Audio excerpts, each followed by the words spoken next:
Next item, please. The next item is business services. Oh, C? I'm sorry. Page 21. 21. Oh, these are the, oh, sorry, those are the business items, sorry. Okay. Whew. Discussion items, correct? Okay, we are on the first look at the 2025-2026 budget with Mr. Thomas Wall. Good evening again. On that 16, it's train, not trance, just in case someone's actually looking for trance. There is no trance, it's train, number 16, just as a note It's for a the trance. minutes, corrections. I read it correctly. You for the did. record. Yes. It was spelled incorrectly, Trustee Barry. I read it correctly. Looking at you. I read it See that? correctly. It says Trance. Yes, you read it correct. Just so, Resolution said train, it's all. just so we're clear. Yep, just Okay, want to thank you, fix that. All right, good evening, Board. We're here to talk about the budget for next year, so the 25-26 budget. We're in the process. Unfortunately, we don't have a lot of information yet. The system at the legislative level is going very slow, so we'll talk about that. But on your calendar of our budget, we started obviously back in January when we had our first revenue consensus. We're about midway through, where we're now looking at the April 14th first look at budget assumptions. So we're going to talk a lot about budget assumptions, not the actual budget detail in any great detail. Thing to note that you'll see later on, we have one board meeting in May, and we have one more board meeting in June. And we're required by law to have a budget hearing prior to the budget adoption by July 1st, which means at our next meeting, we're going to have our budget hearing where we'll talk more about the details of the budget. Unfortunately, we might not know any more information then than we do now, but we still have to go through our process to have an adopted budget. So it'll also be based on a lot of assumptions. And then the last meeting is June when we actually approve the budget. So we'll get more into that in May of the actual informational, but just want to make sure there's 2 board meetings left and each one will have budget discussions on each of them. The legislative process, as you can see by this graph, the governor has proposed her budget. The House did a very shortcut version. They say gave us the foundation allowance and everything else was eliminated. So that doesn't give us a lot to work with. So I think they just said, we're not going to discuss it now. We're just going to push it and wait to the conference committee. So when the Senate comes out with their budget, the 3 of them will sit down after the revenue consensus in May and then start actually working on the actual budget they'll eventually award. But that is further down the road. So their serious discussions won't happen until after the 3rd Friday in May when they actually have the updated economy numbers and they'll sit down and kind of work out a budget process. Early discussion has stated that that might take some time well into our school year for next year, but we'll have to wait and see. Doesn't stop us from our legal requirement of actually having a budget adopted by July 1st. And feel free to ask questions as we go along. So looking at some of the information that came out of the revenue consensus in January, and the key point is that revenues have gone up. That's the key point. So what they expected to have revenue at this time has been, due to the economy, is higher than what they expected. So they're making the adjustments. Next one shows where the dotted line is what we're currently spending on school aid. And then you can see the yellow line is actually the revenue. So you can see there's quite a bit of difference. There's more than $1 billion available in the school aid fund for use for funding. So again, it's a legislative process, so we'll know more as they go along, but there is money available. That's the keynote of this screen is there is money available to give to schools for our school funding. Fund balances, if you look at this, is very similar to even our fund balance, that a lot of money was saved during the ESSER fund from the federal money coming in. So the state basically put money aside in their year-end budget for surplus for future years. And as they start spending that money down, you'll see that their fund balance is getting back to normal, but still there's roughly about $1 billion still in the fund balance for school aid. Percentage of budget growth based on the personal income. You can see it went up again during the pandemic for We had a lot of funds coming in from the federal government, but it's kind of now back to stabilization. Background, so we're looking at the governor's budget because that had the most detail. You'll see that she's maintaining of what she's done in the past, a lot of what she recommended in there. We're looking at roughly about a $400 per pupil increase. That would get our foundation allowance up to about $10,300 and change, and the minimum foundation at $10,000. So you'll see that if you remember, if you ever look at proposal A, the big gap between the lowest and the highest have definitely come to close where we're just barely above where the minimum foundation allowance is. Whenever that does happen, our hold harmless funding that we have would go away. But we don't know when that'll happen. That'll be someday in the future, I'm sure, because they'll keep wanting to close that gap.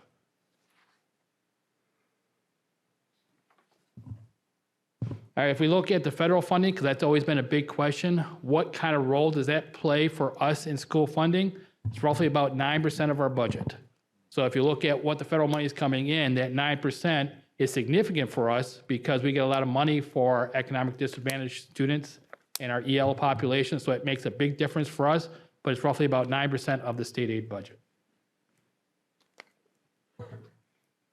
Foundation allowance, we talked about that. It's roughly about a 4% increase. Ours would be slightly higher than the 10,000. The other thing to notice that the state of Michigan total population continues to decline. And we'll talk about our own numbers later on. Yes. Do you happen to have a rough estimate of how many students in total are in the state of Michigan? Yes, I do. And how many districts? Because people have to understand all of this money is being divvied up. I'm going up forward a little bit. Oh, okay. But right there, you'll see on the right-hand side. So you can see it peaked in 2003-04, and since then it has gone down. So we've lost about 19%, almost 20% of our kids since 2003-04 in the state of Michigan. So that's kind of a history, because I think that's important.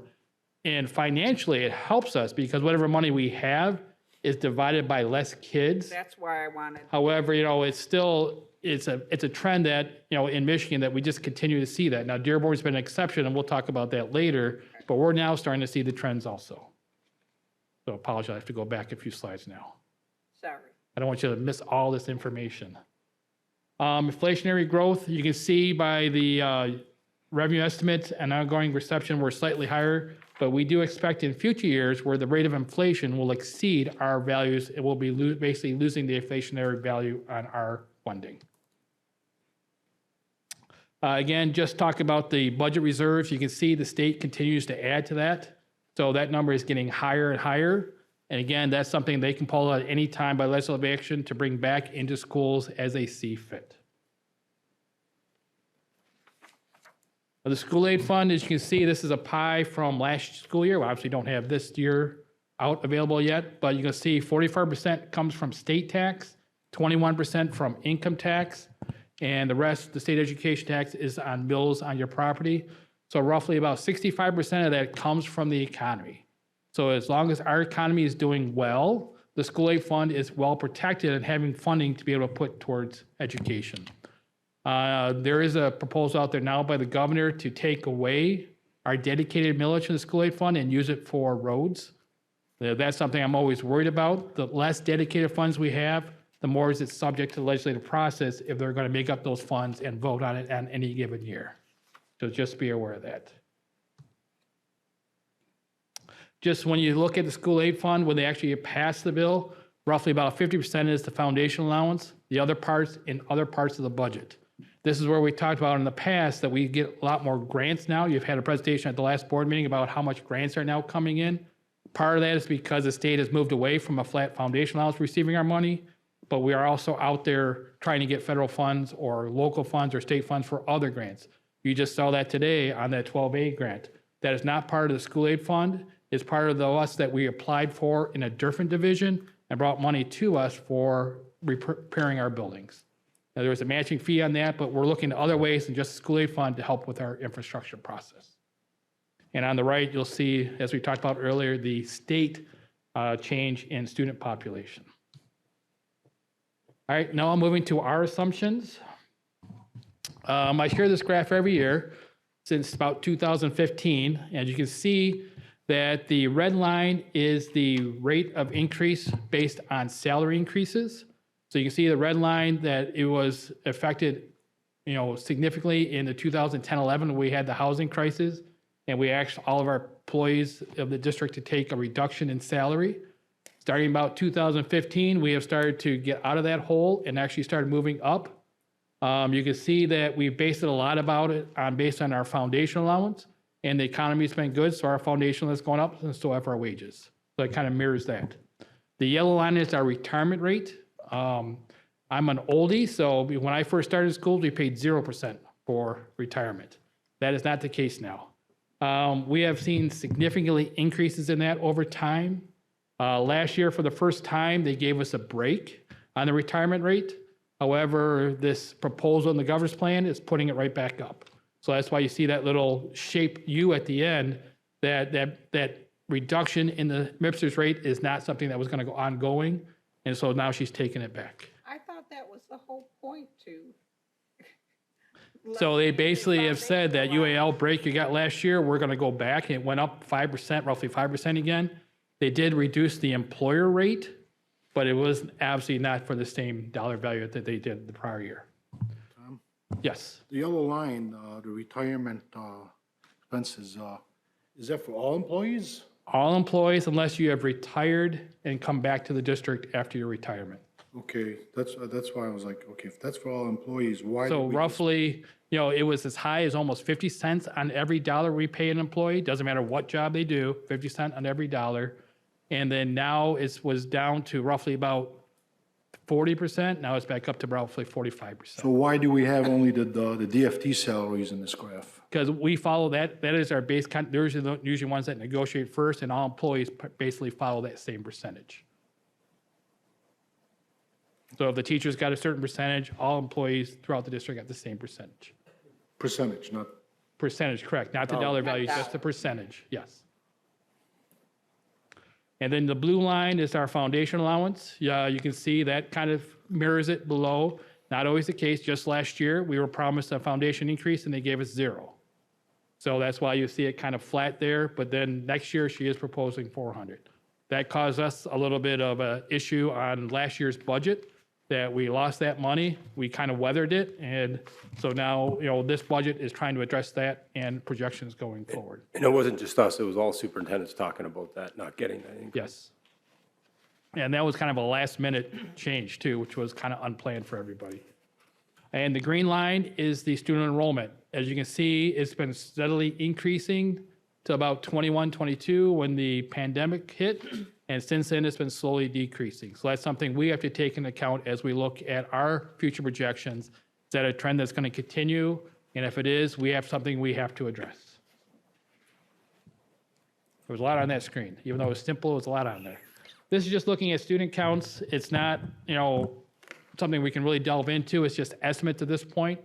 We're going off the student service projection on student counts, which is based on its falling. We're roughly reducing it from what we had last year because of the 350 plus kids or 380 plus kids that we lost. And just through the mathematical side, we're looking at roughly about a 68 student increase over last year, just based on the foundation allowance. 90% comes from our fall count and 10% from last year's count. So our last spring count we just did is the 10% for next year, and then the fall makes up 90%. Wages, as you can see here, our current contracts are settled at 2% plus up to 2% for any foundation increase. And right now, using the governor's proposal of roughly about $400 increase, they'll roughly get a 4% increase for next year. That's what we're planning for in our budget assumptions. Obviously, you won't know that until the actual foundation allowance comes out. If they decide to do the switch like they did last year and give us 0%, then it would be a 2% increase. So, but right now, our budget assumption is that it's going to be more than the 2%. Right now, it's roughly just under 4%. So they would get the full 4% for next year. And looking at our most likely scenario, I won't go through all the details here. We'll go into it more next May. But we're trying to see what we have to do to balance the budget. Looking at the 68 student count increase, We know for right now that our healthcare cost is only going up 0.2%, roughly estimating about 50 retirements and a foundation cost of 392. We're still looking at an operational deficit of roughly $6 million that we're kind of going through right now to look at different options to see how that works. Does $6 million really scare me? That's only 2% of our budget. So it's not a lot, but again, it's changes that we have to work through, discuss, and make sure it makes sense for us. Yes. Yes, we need to discuss that. I wouldn't support just keep taking money from the fund balance every year. So that's going to be a discussion at the finance committee. and Correct. need We to will have a finance serious committee condition, before our next board Serious meeting, yeah. discussion there. Because because you see what direction that's going, the fund balance. I'm not happy about that. I'm sure most of us aren't. But, Yeah, but those are the discussions. We're just starting them now no, because I get it. it's a very dynamic process. We have a good model to kind of go through and look at things. And we'll have different options. And as I work with our administrative team, we'll put that in our board briefs of some assumptions we're working towards so you have a better idea. So it's not going to be a whole surprise to you by the time we get to May. I'm just planting seeds. I'm not questioning Yes. you. I'd never question you. I saw you dive at a volleyball a couple of weeks ago. This guy's nuts. I go up to stop the ball. I was short. I come down. All of a sudden, I get out of his way. He comes in diving. really? I'm like, Yep. Oh, wow. Well, I sent him for me because I was at the conference, so. you wouldn't have dove. He did. So, but again, there's a lot of I'm just planting options. No seeds for our decisions have discussion, made. that's all. You know, obviously, we very value our staff, so we would not look at layoffs. You know, so we're trying to figure out how that all fits and what's the ups and downs that we have to consider. Thank you. So even with the retirements, we're still Yes, $6 million. correct. And part of that is for last year, you know, because we didn't get our foundation increase. The last thing we want to do is interrupt classes during the school year. So now we have to look at what we had to resolve from last year and the assumptions this year, and that's the number we're trying to work towards. And some of that was planned last year because of that. We didn't want to disrupt when it happened, and then we had those students that came after count day. So we decided to absorb it into this year, but. All right, so if we're looking now, this is our student data. Thank you to David, went all the way back to 1935. You probably have never seen that, so I wanted to share it with you just so you would have that data. So back in 1935, we were only 9,400 kids. And you can see that in 1954, 55, we got up to about 21,000, all the way up to 22,000. Stayed there for a while. And back in 1973, 74, we dipped again. And then we kind of climbed back up there again. We're in 21, 22 area. We're over the 20,000, range. And now we're starting to see the dip again. So again, any reference from there, a lot of things have changed in 50 years. We'll see the same pattern. But I know Student Services takes into our current enrollment, trends, birth rates. They go into a lot of detail to kind of expect where we're going to be. I thought it was a good historical lesson just to see where Dearborn schools have been over that time. The little grant on top, you'll see is our green line is our enrollment. The multi-bar chart is our staffing. So you can see where our staffing is actually has been below the actual total staff line. That's not unexpected because our staffing and student counts are very low for our class sizes. So those are the things that we're going to be working on and discussing. Just wanted to point out, Trustee Petrikov and I spoke to you about last meeting, is even though we're getting new students, those numbers, the total numbers are still dipping. Correct. That's something that's very concerning. Yeah, and we've been seeing a decline in our secondary schools. Yeah. So those are the things that we start looking at. And now, so I'm not surprised to also see our staff increase because we've gotten a lot of grants. And so a lot of those grants are dealing with mental health, and those kind of things. So we've hired more social workers, more counselors. But again, the model we have to see is what kind of model can we sustain going forward? At least have a plan to address it. So if we do dip into fund balance, it'll be a planned approach, but obviously we're not going to stay there. The long-term plan is to get that back into a more common approach. But again, we're a service industry, so we don't want to lose our good teachers. Any teachers, we have good teachers here. We don't want to lose them. So we have to figure out how to get that on there without impacting people's life as much as possible. All right, so the other couple of things, infrastructure is something that we're going to look at.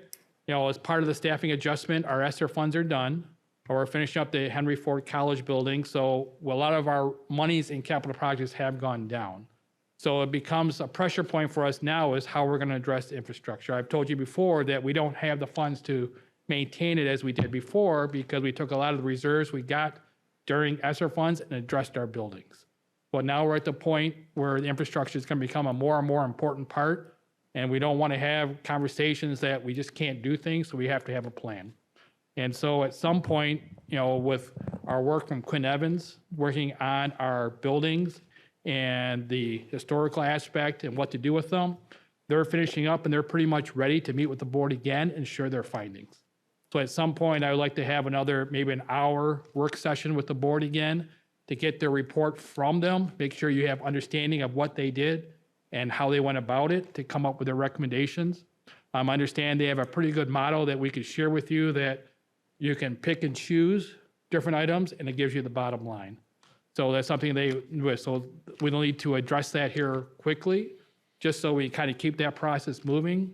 And we have the other company ready to go out to the public. So it'd be good for the board to understand what the findings were from that process, give their feedback to the next group that will go out to community engagement to make sure everybody's on the same page and that you have the information, you know what it says, what it means to you, and give what feedback you can to the company to go out and solicit information back from the community. So that's something we need to plan. Is that something that we need to do for our next meeting, perhaps? Preferably because we'll have our budget hearing in May, and it'd be nice to be able to put some kind of input into that of where the budget's going to deal with that and what kind of impact we might have to have. Or do we do that in between meetings? Yeah, you can do it anytime you want to, you could do it. It's about an hour discussion, so we could put it as a discussion item. I know that will drag the meeting a little bit longer, but we can think about even starting the meeting earlier. We will have to have a finance committee prior to that also, though, on the bond. Should be a separate meeting. Separate. Second an hour. There's It's going to be a lot of questions that it may Questions, generate. discussions, yeah. And I don't like meetings to be boxed as well, so we'll think about that. Yes, yep. I just want to bring it to your attention that they're ready to go, and let's get it on the schedule, because it takes time to schedule. yeah, Just on the budgetary process, you can see we're moving along on our side. We don't have any tax data yet, so talking about millage rates, we have no idea where the tax rate is going to come in at just yet. Like I said, the budget hearing is in May, so we have to put that in the paper at least 7 to 10 days prior to the actual meeting. We have our budget hearing. The public will have opportunities to, discuss it or ask questions, and the formal adoption at our meeting in June. And again, just want to caution everybody, it's going to be based on assumptions and estimates because we won't have any final data to actually base our true budget on. Any questions? I know in the finance committee, you discussed the worst case scenario and best. We'll case go through it scenario. all, best case, worst case, and most likely case. I do Trustee have one Al-Jahmi? question. You mentioned earlier the ESSER fund at the state level is still available. I thought there was a change of where the dates, Yes, we spent all our money this last September. So last September 30th of '24, we finished spending our money. Some districts got an extension for an additional 12 months. That is the one that got caught about a month and a half ago from the White House saying, nope, we're not going to offer that money. You're not going to be able to ask any reimbursements. Whatever you got to that date, it's done. So we were not part of that 42 million that was taken back for us. but it doesn't impact the state with the ESSER fund that you said they still have? Well, that was the HR funding that they kind of flowed through for mental health grants. That was eliminated. We had some ESSER funds for homeless, but that was also spent at September 30th. So right now, we have no ESSER funds available. Okay. And again, always reach out to me if you have individual questions. I'm always open. I can dig into the weeds as far as you want to go. All right? Thank you. Next item, please. The next item is the 2024-2025 board goals by President Moses. Thank you. This should have said 2025, 2026, but, No, this Hold school on. year is 24, 25. okay. Let's, we actually set the goals 2 years back and they span 2 years, but, David, can you get that on the screen, please? Sure. Yeah, thank you. Thanks. So I combined thank you to all of you for submitting your goals. So I combined all of the goals and to buckets that I felt, well, those are the categories. So feel free to tell me if your goal is missing or if you need it to be your own separate goal. There are 2 slides. The first slide has 5 categories, and the second slide has 2 categories. So if we can show the first slide is many of you, and I want to say one thing before I delve into the different categories, is that I believe all of us feel strongly about all of these goals, but I did limit everybody to 3 goals. So feel free to say, I want to move to another goal if you want to change that. But I do feel like I do care about all of these issues. It doesn't mean necessarily I don't have my name on it. I don't care about it. It's there because we want to limit those to 2 to 3. So Let them know it's in the folder too. 'cause I it's know in the folder too. Yeah, So it's in your yeah, board you can folder also if find you it. wanna look at it. So the first one was bullying prevention. Trustees Barry, Watts, and D'Ambrosio mentioned it in their submissions. So that's one of the goals that we have. Another one is community engagement. Trustees D'Ambrosio, myself, Trustee Zahar echoed that we need to improve collaboration and dialogue between the board, administration, staff, and parents. Literacy is a huge goal for all of us, but the trustees that have presented it are Trustee Barry, Al-Jahmi, and Trustee Zahar. I put in the percentage myself, if you were wondering, because that was kind of one of my goals, and I thought I will tag it along. But it's something to put up there as something that we would like to see as far as the school year 25-26. Trustees Petlishkov, myself, talked about student discipline. We would like to decrease the amount of suspensions and solve the absenteeism issue that we do have, especially at the secondary level. And then I do have my individual goal that I've talked about that before, about classroom tech use, to reduce that. And I put up a percentage. It's arbitrary. It's not really something that we can quantify, I believe, but I just put it there so it could be a SMART goal. For the second slide, David, we do have Trustee Al-Jahmi bringing up fiscal responsibility and transparency, and board conduct as a goal as well from trustees Watts and Petlishkov, focusing on restoring respect and establishing acceptable behavior, a review of the school board governance code of conduct in the bylaws and in the guidelines. And I believe the policy committee might be starting to work on that. So I left the last one blank for any other goal that you feel strongly that needed to be addressed. So Trustee Watts?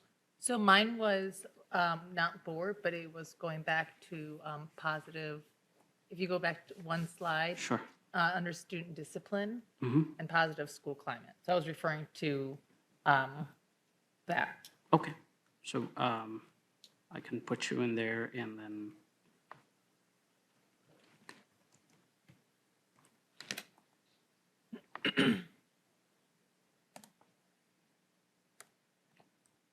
Any other additions, or if you want to tag yourself on any of these goals?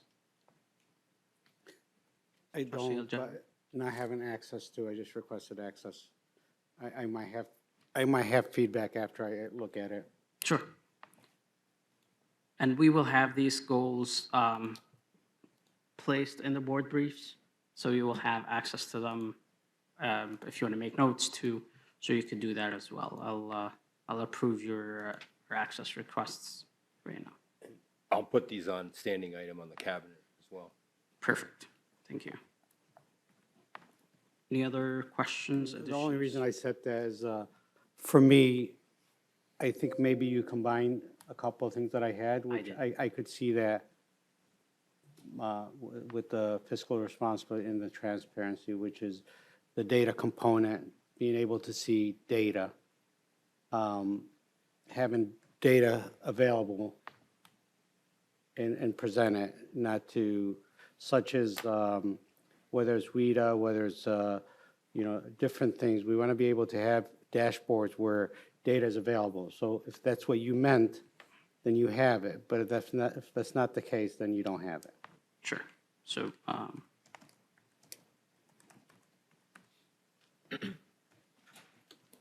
we'll include that as well. Any other gold? Okay, perfect. Thank you so much. We will have those as standing items on the board briefs, and the administration will have access to those. Next item, please. Next, we move on to the Board of Education business, starting with acknowledgment of correspondence. We did receive a lot of emails from the community about range of issues, but I'd like just to call out two events that are coming up. There's the autism walk-in at O.L. Smith. I believe all of us received that email from O.L. Smith. It's happening on April 24th. And then DFT President, Ms. Kathy Martin, sent an email about teaching with Representative Tlaib about the education cuts. So that's happening on April 21st, and it's a virtual meeting. So I encourage all of the trustees to attend and ask questions and be engaged with our Congresswomen. President Moses, there's also an autism walk at Whitmer Bowles on the 25th at 2:30, in case anybody couldn't make the other one. There's another one at that school. Thank you. Friday. I can send it in the calendar, too. Please so do. everyone has it. Yeah. Next item, please. Next item is board member committee and organization reports. No policy met before. Trustee Barry? Yes, policy committee met earlier. We spent the majority of our time discussing the student identification in MyStar. We left it at, as Dr. Malik was in check with legal on what we'd like to do, and Mr. Bob Addy and Mr. Mashour's got a little bit of homework to do to follow up on things, so we'll revisit it. We also talked about the guideline, not the policy, the new guideline on cell phone search protocol for administrators. It was a good discussion. Miss anything? What's that? Right. Thank you. Did Finance Committee meet before this? I'm sorry? No. Next month is their meeting. Okay, great. Thank you. Any other meetings or reports? You know, speaking of Trustee Bear? finance, we can also put on the agenda the banking services discussion and legal services for the next agenda, please. Thank you. Thank you. Next item? Next item is board member and superintendent commentary. Commentary, Trustee Zahar? Well, I just want to, to build on what Mr. Mustanen talked about a little while ago, is that April is Arab American Heritage Month, and we are here in Dearborn as the unofficial Arab American capital of the country, and with a very robust student body from the Arab American community. So I encourage everybody this month to celebrate the achievements of our students, teachers, and administrators, and all staff members who are Arab American. As we see all the time, Dearborn is a frequent target of political attacks, and precisely because of who we are in this community. So it's important that we all stand up for each other, and this month is as good a month as any to learn more about our community, and learn more about the achievements of people from our background, and the achievements of great Arab Americans in our community, which if we talked about it, we'd be here for a week naming all of them. So just want to say that on the record for everyone, and I'm proud of everyone on this board for always being aware of celebrating the amazing diversity of our community. Absolutely. Thank you. Any other commentary? Next item, please. Request for information and/or future agenda items. Trustee Barry? Dr. Maliko, as I was listening to Mr. Wall speak earlier, I'd like to see a graph of instructional, non-instructional, DFT, and exempt employees, both percentages and actual dollar amounts. We don't have to go back to the 90s, 2010 and onward will work, Mr. Wall. If you have any questions, we'll talk about it later. Okay, sounds good. Thank you. Any other requests? There are no more requests. We can move to the next item, please. Next item is future meeting dates. Monday, April 28th, 2025. The Henry Ford College Policy Committee meeting will be at 6 p.m. at the Administrative Services and Conference Center in the Cabinet Conference Room. And Monday, April 28th, 2025, the Henry Ford College Board of Trustees meeting at 7 p.m. at the Administrative Services and Conference Center in the Rosenall Boardroom. Thank you, and this meeting is adjourned. Thanks.